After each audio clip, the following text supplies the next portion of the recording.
people are the scum of the earth. My people. This country was built for white people. What the fuck? I didn't even do nothing. They found us, buddy. We got problems. I got plenty of work around here for you. 25% the rest of the year, and you are untouchable. So y'all just come through bullying a nigga. You want money? You gotta work hard for it. What are you doing sneaking around the station? We need to find a suspect for the murder of Darius Williams.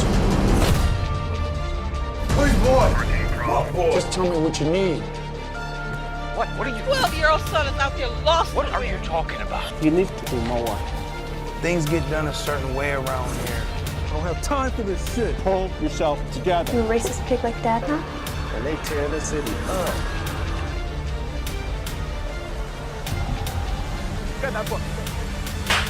What's up? You on a stakeout or something? I'm here to see you.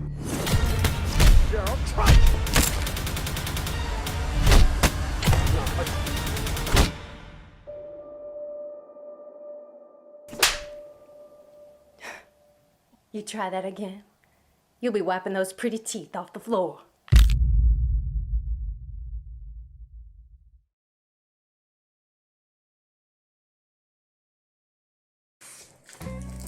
YouTube, what's up?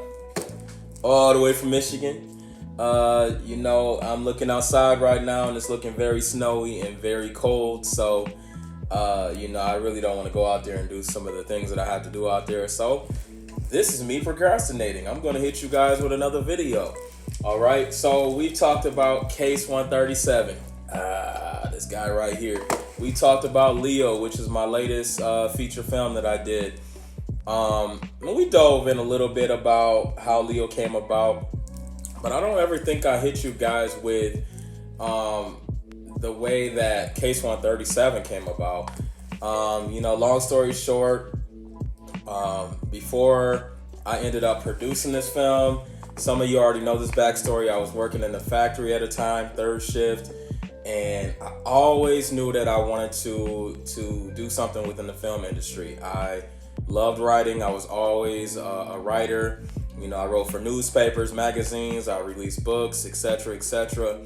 But I really wanted to get into the film space. That's what I went to school for. But it just seemed like things was not leading me in that direction. At the time, I was young, just freshly married, had my first kid on the way, just moved into a new house that we just secured. There was a lot going on, and there wasn't really a lot of room for me running around trying to produce a film, you know what I mean? So I started to do some research. I wrote the screenplay. I shopped it out to many different producers. I would say I sent out about 150 to 200 emails. I got about maybe 20 or 15 to 20 replies back. Out of those, I got 4 serious ones. And then out of those, I think actually 1 or 2 of them may have had the budget to produce this film. But they kind of wanted to sit on it for a while. At the time, people they were kind of nervous to do a project like this because this project is all about, police brutality, racial profiling. There's a lot of themes in here that are very controversial or were very controversial during that time as well. So a lot of people wanted to stay clear from, doing topics like this. So I shopped it out, and anyway, some of the feedback I got was it's a dope script, but you know what? You're gonna need about 40 to 100 grand to produce this film. And I'm like, what? I don't have 40 to 100 extra grand sitting around. I'm just a factory worker. I work third shift, dude. Like, I don't have this type of money to sitting around and produce a film like that. So, I went and I did further research, and I found out that there were just, people like me that were still working 9 to 5s, that were still able to produce films. So I figured out exactly how they were doing it. These men and women, they all had different ways that they went about it. You know, some of them had investor friends, some of them did crowdfunding, and some of them just raised the funds themselves. And that's what I want to talk to you about today. All right, it's no secret. A lot of people know that it cost me about $6,000 to produce this film right here. All right, Case 137. About $6,000 to produce this film. And even with that, I was able to cut a lot of corners and, endure a lot of headaches trying to get this film done for that amount of money. You know, I wasn't able to pay my actors, which I don't recommend. I personally believe moving on that at least all key actors, at least actors with lead roles, actors that are going to be in the film for a long period of time or show up in more than one scene deserve to be paid. And even extras deserve to be paid if you are able to do so. Okay? But at this point in my life, I was not able to pay actors. I'm not even gonna lie. I wasn't even able to pay myself. I was not able to do a lot of things that I wanted to do when I first sat down and wrote the screenplay. Okay, so what I want to walk you guys through is what exactly I did in order to get from point A to Z to have this movie sitting in this shiny case here today.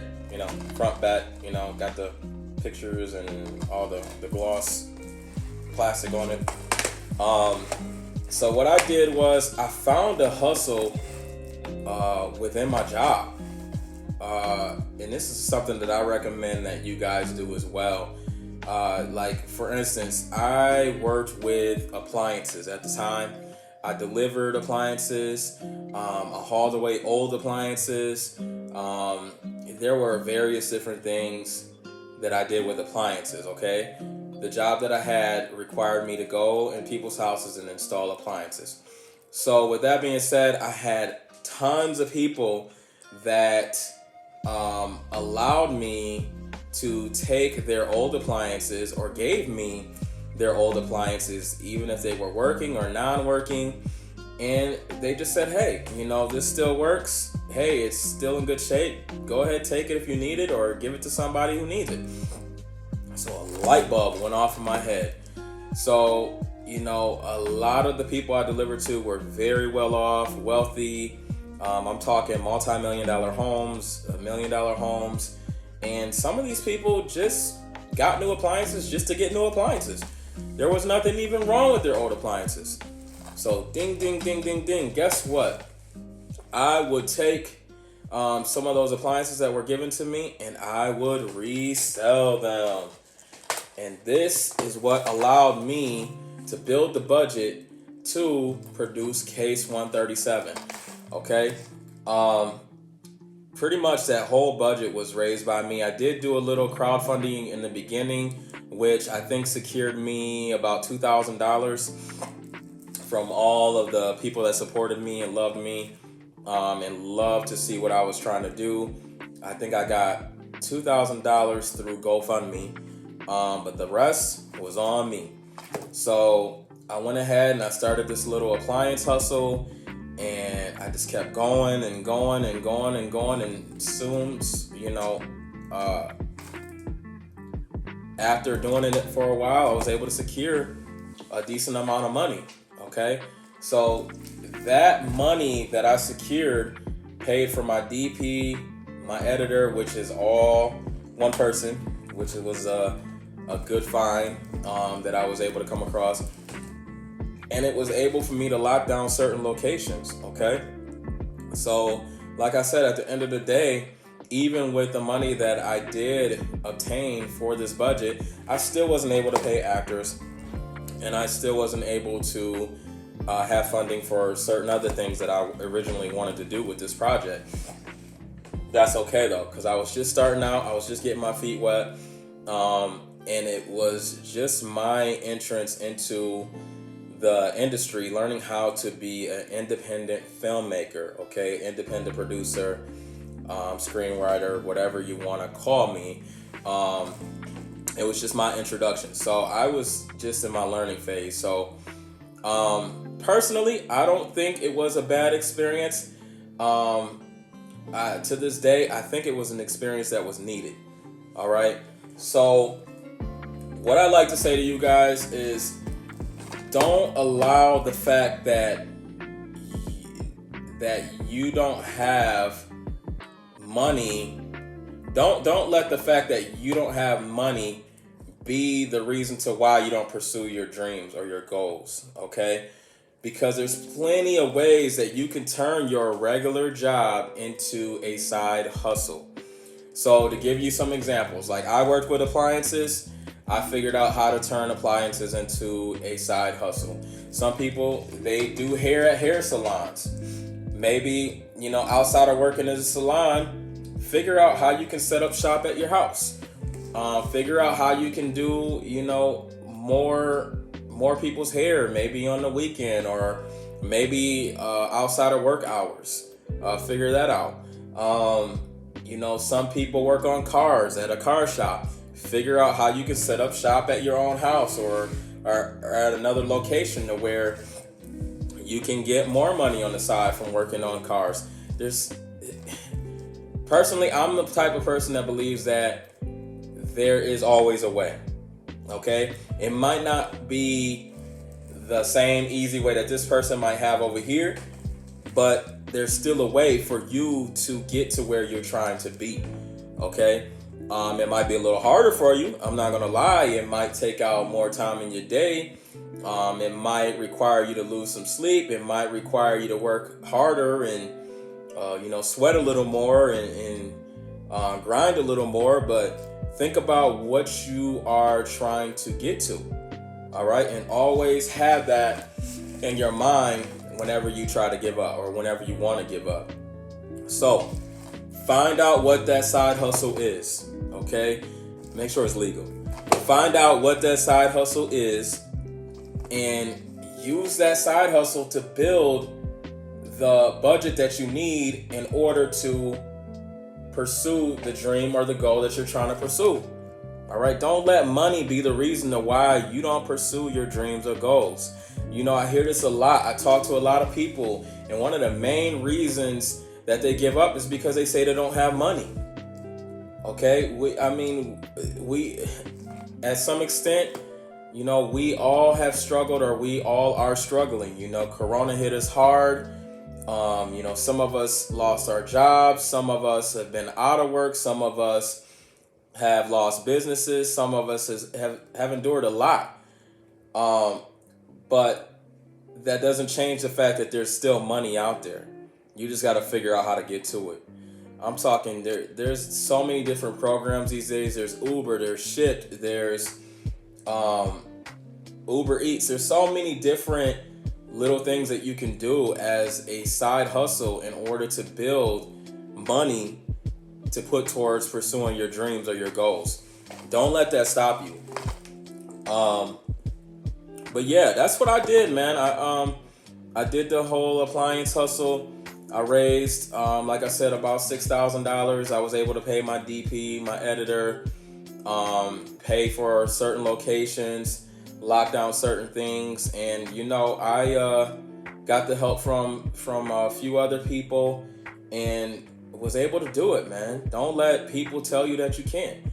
That's the main thing. Don't let others get in your way and tell you that you can't do it, especially when you feel deep down that you can do it. All right, so that's the story of Case 137 in a nutshell. It wasn't a walk in the park. It was not easy. I'm not going to lie to you and tell you it was all butterflies and glitter and all that, because it was not. This was a very, very hard task. This movie took over a year and a half to make. And it was a disaster at some points, because at first I feel like I burned myself out. I was trying to do too much. I was trying to be a director. I was trying to be a location scout. I was trying to be a talent scout. I was trying to run around and deal with budgets and be the producer. And, you know, I was also the writer on it. I was just doing way too much to try to produce this feature film. If you're trying to produce a feature film, I would not recommend taking on that full task yourself. Develop a team, set up a team, get with like-minded people that also are looking to do the same thing that you are doing. Okay? This is key. Get with like-minded people that are also looking to do the same thing that you are doing. And you guys put your minds together, put your resources together, and figure out how to get to the end goal. All right? So that's all I wanted to hit you guys with this time around. Find out what that side hustle is. You know, pursuing dreams, pursuing goals is more than just going to work, coming home, kicking off your shoes, grabbing a beer, turning on your favorite TV show, turning it off, going to bed, waking up, going to work, coming home, kicking off your shoes, grabbing a beer, turning on your favorite TV show. It's more than that. It's going to require you to go to work, come home, go to work, go to bed, go to work, come home, go to work, go to bed, and do that. You're going to have to put in time outside of your 9 to 5 if pursuing your dreams and goals is something that you really want to do. Okay? If you don't leave any time to do that, then it's not going to be possible. Point blank, period. But anyways, find out what that side hustle is, man, and really figure out how you can work that to your advantage, and figure out how you can build some extra income on the side in order to put aside for your dreams and your goals, okay? Because it's true. In order to make money, you got to put in money. That's pretty much with anything. You trying to be a rapper, you trying to be any type of artist, you trying to be a film producer, a filmmaker, or whatever. Like, you're going to have to, at some point, you're going to have to put in some type of money in order to make money, in order to get money out. Okay? So it doesn't have to be big money. Like, I don't work with budgets that are hundreds and thousands of dollars. At least not right now. I'm heading towards that direction. I'm getting there, but honestly, to make a feature film, my personal opinion is that you don't need that much money. All right? To me, you need a bomb-ass script, and you need dope people to work with. And that's pretty much it. Like, as long as you have a crazy storyline and some actors that can bring it to life, that's honestly the meat of what you need in order to produce a crazy, dope feature film, okay? There's other people out there that think differently. They think that you can't produce anything excellent unless you have $1 million. Well, that's not me. If that's what you believe, then this channel's not for you. That's cool. We can agree to disagree. But there are ways to pursue your dreams and goals and get to where you're trying to be if you just put in a little extra work. So knock out that number one excuse, which is I don't have money. I can't pursue what it is I'm trying to do because I don't have money. I'm always broke. Change some of those habits, man. You got to change some of those habits. Figure out what that side hustle is and really lock that side hustle in. And then be very, I guess, devoted to pursuing that side hustle, but also have some discipline. Once you get that money from that side hustle, don't take that money and just say, hey, it's extra money. I'm going to go get Jordans, or I'm going to go out clubbing, or I'm just going to go buy drinks and smoke and stuff with it. Like, that money should be set aside specifically for your dreams and your goals. So have some discipline. All right? So side hustle, discipline, and remember that you can do it. Don't allow yourself don't allow you to get away with using the excuse that you don't have money, because that's not an excuse. That should not be an excuse.